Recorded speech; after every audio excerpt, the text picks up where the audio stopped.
The next point I want to make is types of hosting, right? I feel like we are very into the Instagram, TikTok aesthetics where it's like a dinner party, blah, blah, blah. But hosting comes in different shapes and forms, right? You can have games night, that's hosting. You can have a dinner party, that's hosting. You can have brunch, wine tasting. You can have costume parties for people that like that kind of stuff. You can have cosplay parties. Literally, people that have pets actually have like pet parties. You guys just bond and your pets bond.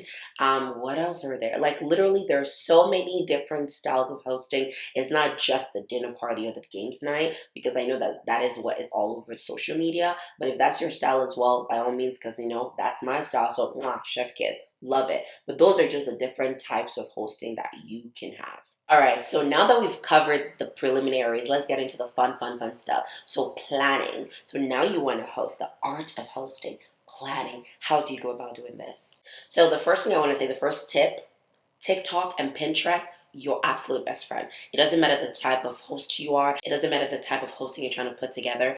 Pinterest and TikTok, absolute best friends. That's where you're going to pull your inspo. That's where you're going to have your mood boards of what you want to do when it comes to the planning. So for me personally, I like to pull inspos as I go. Like it might not necessarily be I'm trying to host in 2 weeks, I'm pulling inspo now. If I'm on TikTok, if I'm on Instagram, if I'm on Pinterest, and I see something that I like, because I love to host, right? If I see something that I like, I save it, and down the line, it will be useful because there will come a time that I'm hosting and I need that. And I just go into my board and I pull the inspo that I need. The ideation, like the vibe you want to go for. Do you want to go for more of a casual hosting vibe, more of a dressier, classier type of hosting? So in the ideation process, you get to think about these things and you get to decide what you want. So after that, you move on to the size of the party. How large do you want your party to be? For me, I live in a small 700 square feet condo. So for me, depending on the type of hosting I want, I have done casual games night where I was able to fit like 20 people in here.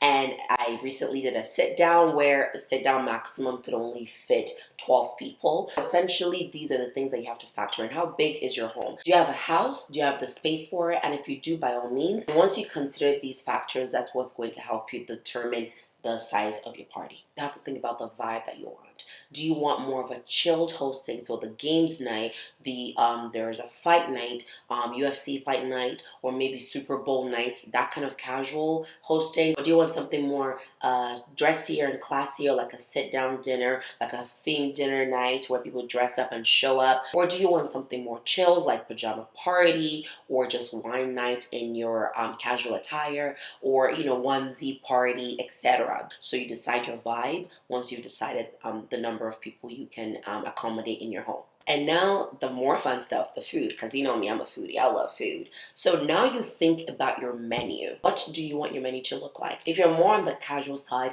do you want to cook? Do you want to order? Do you want pizza? Do you want wings, etc.? If you're more on the chilled side, are people bringing things over? Or are you cooking anything? For me, whenever I host, I like to cook. I love to cook. So hosting is a way of me showing my friends I love them through food. So I love to personally cook things. If I order things, I feel like it takes away from, the effort I put in to show you I love you. But that's just me. You might be an order person, just cater things easier for you. So whatever it is that you want your menu to be, this is when you think about it. For me personally, my toxic trait is that I'm a very last minute person. I usually like juggle two ideas of a menu and then maybe at the dying hour I'm like, okay, great, this is what I'm gonna do. Like for example, the most recent hosting that I did, which I'm gonna show here, I was battling between Thai menu and Italian menu till like literally 24 hours before I decided to go on the Italian side versus Thai. So if you are more like me, maybe you're deciding on your menu 2 to 3 days before your host date. But if you're more of like, pre-planned person, then a good duration would be like a week to your host date. So once you've decided on your menu, if it's something that you have to cook like me, I like to cook, then I go over to TikTok or Pinterest and I do a little search of, recipes. I know what I want to make. I most likely know how to make it, but I just search new recipes. Maybe I can get a few pointers to elevate whatever it is that I'm trying to make. And then I decide that, then I create a shopping list based on the recipes that I'm making. So now some people like to actually try out the recipes ahead of time. I don't do that. I ain't got time for that. I'm not buying portions just to try out and, come back and do it again. So I don't do that personally. But if that's you, if that's what's going to help you feel more confident, by all means, try out the recipes. I know how my food is going to taste. I'm confident in that, so I don't do that. So I watch recipes, I'll pick up maybe new tips and tricks, and I just apply that when I'm cooking. And now moving on to drinks. You want to plan your drinks. Are you making cocktails? Are you making signature cocktails? Or are you just having a bring a bottle? I'm a bring a bottle girl. Like, I don't do cocktails. Like, I mean, I do. I love cocktails, but I don't personally make them. I want to get into them, but I'm more of a cook versus a mixologist. So I just tell people to bring a bottle. Guys, bring a bottle of hard liquor. Girls, bring a bottle of wine or champagne. Keep it simple, keep it classy. So when it comes to drinks that I tell my friends to bring, I also want drinks that complement what I'm making. So you want to think about your menu. You want to think about what pairs with your menu. If you want, you can buy a couple of bottles of what pair well with your menu, and then have your friends just bring more drinks to drink throughout the duration of your hosting night. So if you like to make cocktails, this is the time to plan that. Maybe have a specialty cocktail, so you're not making like 5 different cocktails the day of. And if you're not an alcoholic person, just buy regular pop, soda, etc. And just kind of plan that. And then the next one to think about is decor, the fun stuff. What is the vibe you're going for? What is the aesthetics? This is my favorite part because honey, best believe it's going to be given. Best believe the aesthetics is going to be there. So I think of the vibe I want to go for. Is it like, a sit down bougie type of dinner? Is it more casual? So think about the vibe, think about the aesthetics, and this is going to help you think about the decor.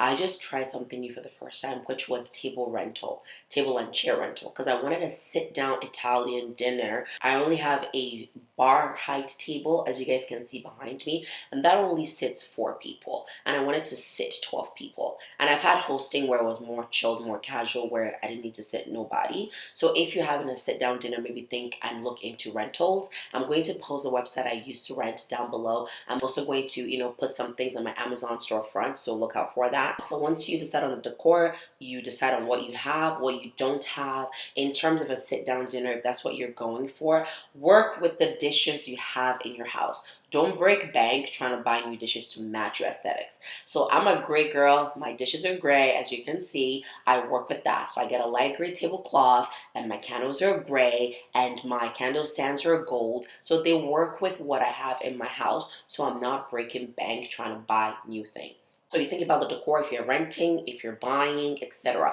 But the good thing about buying decor when it comes to hosting is that you can reuse it. You know what I mean? So it never goes out of style. So for me personally, I don't do seasonal decor when I'm hosting. So if it's Thanksgiving or fall, I don't do the maple leaf or the orange, burnt orange, because that will go out of style easily. My napkins, my linen napkins are white or cream color that I can use for any occasion. So buy things that are neutral, buy things that are not seasonal based. But if you got the money and you want to buy things for Thanksgiving, things for Christmas, things for Halloween, do you, boo. I love that, and I want to be you one day. So yeah. Another thing you want to think about is ice. I feel like a lot of people don't think about ice when they're hosting, including me. I've made the mistake in the past.